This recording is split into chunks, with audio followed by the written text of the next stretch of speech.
Donc, nous avons notre site web ou un entonnoir avec différentes pages et nous voulons modifier globalement différents aspects du design.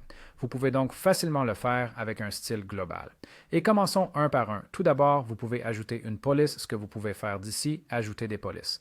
Ce sont des polices personnalisées que vous pouvez sélectionner n'importe où lorsque vous modifiez l'éditeur de texte.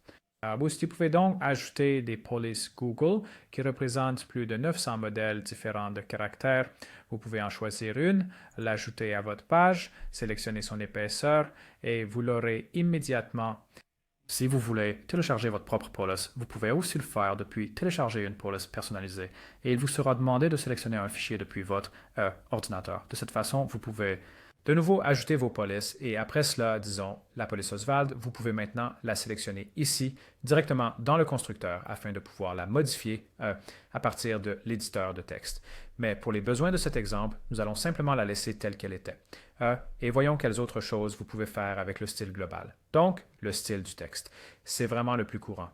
Et en gros, ici, vous pouvez modifier globalement vos balises H et vos balises span, par exemple, vos paragraphes.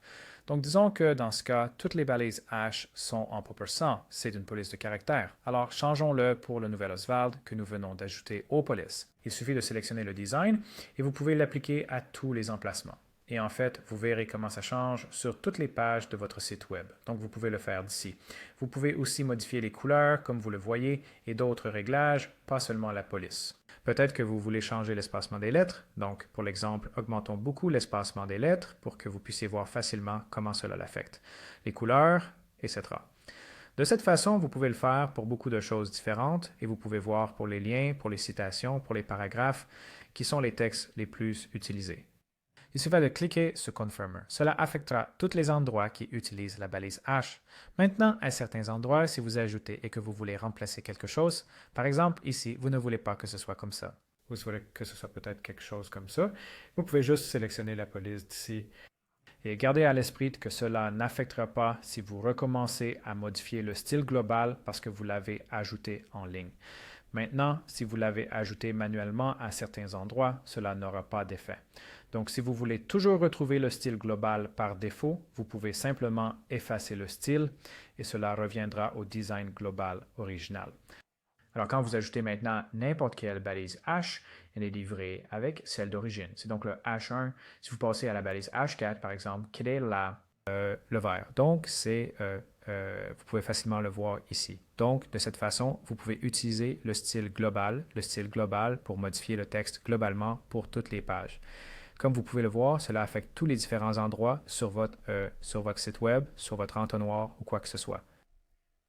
La palette de couleurs. Donc, par défaut, votre site web ou entonnoir aura une couleur principale qui sera utilisée dans tout le design, mais vous pouvez facilement la changer en choisissant le type de design que vous voulez, quelle couleur.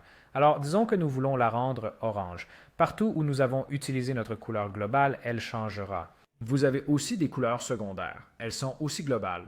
Donc, si vous utilisez l'une de ces couleurs dans votre design, elle changera automatiquement partout.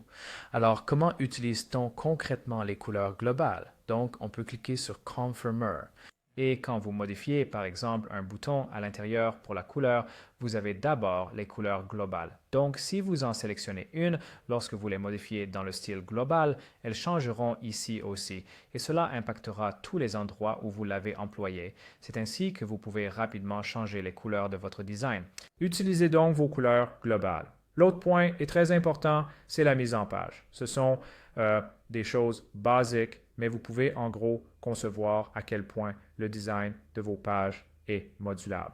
Donc, vous pouvez l'étirer encore plus si vous souhaitez l'avoir plus sur les côtés ou plus étroit, comme ça peut-être, pour une raison ou une autre, mais que ce soit très démodé d'avoir des sites web si étroits. Mais oui, autour de ça, c'est environ 110, 1000 et 100 ou 1200. C'est habituellement ou 1300. Ce sont, vous savez, à présent des options de design très prisées et vous avez également la capacité de l'afficher en pleine largeur. C'est ce type de conception que l'on voit d'un bord à l'autre. Ou encadré, si vous voulez l'avoir, avec une sorte de design encadré comme ceci, par exemple, où le contenu est au milieu, comme ça, et un fond, un arrière-plan sur les côtés. Alors, ça dépend de ce que vous essayez de faire et de ce que vous essayez d'accomplir. Et encore une fois, vous pouvez revenir à la pleine largeur. C'est aussi simple que ça. Donc en gros, c'est le style global pour le texte, pour ajouter de nouvelles polices. Les palettes de couleurs pour modifier rapidement les couleurs et la mise en page de toutes vos pages. Que ce soit un site web ou une application, peu importe. Cela affecte toutes les pages à l'intérieur de cette entité. Voilà, j'espère que vous l'apprécierez et si vous avez des questions, n'hésitez pas et faites-le nous savoir.